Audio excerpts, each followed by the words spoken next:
السلام عليكم ورحمة الله وبركاته. فضلا عشركينا مانتا برشدا لقدا كسواحيليغا عشركينا مانتا waxa uu quseeyaa wada sheekaysigaasi uu yahay wada sheekaysi adeegsashada suuqa ku soo dhawow hujambo asha iska waran casho niko vyema kabisa ad ayaan u fiicanahay oo ad ayaan u ladanahay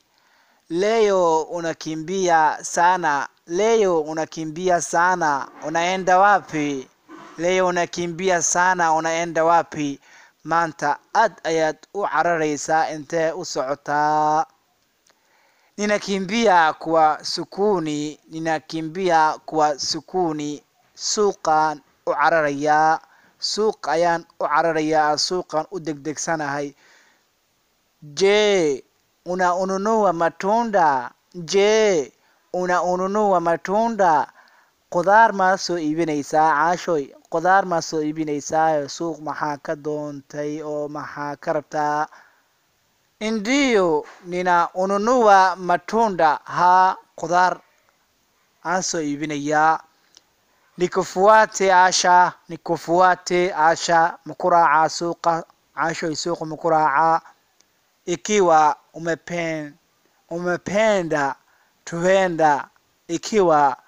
umependa twenda ha haddaad jeceshahay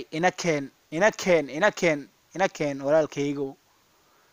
ikiwa umependa twenda haddaad jeceshahay inakeen je una matunda qudaar ma haysaa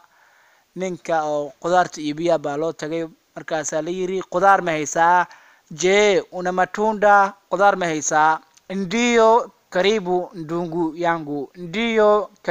ndugu yangu ha soo dhawow walaal ninahitaji kitunguu saladi ndizi na nyanya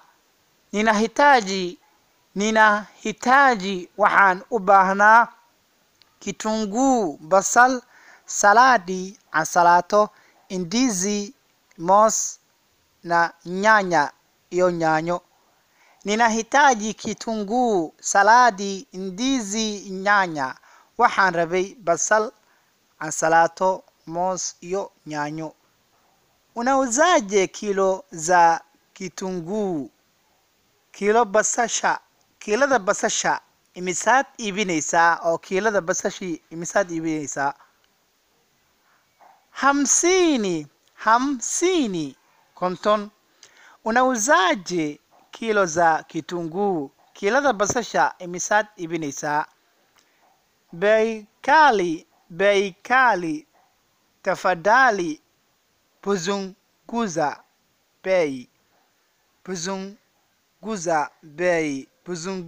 bei waa beec qaali fadlan iga dhim beeca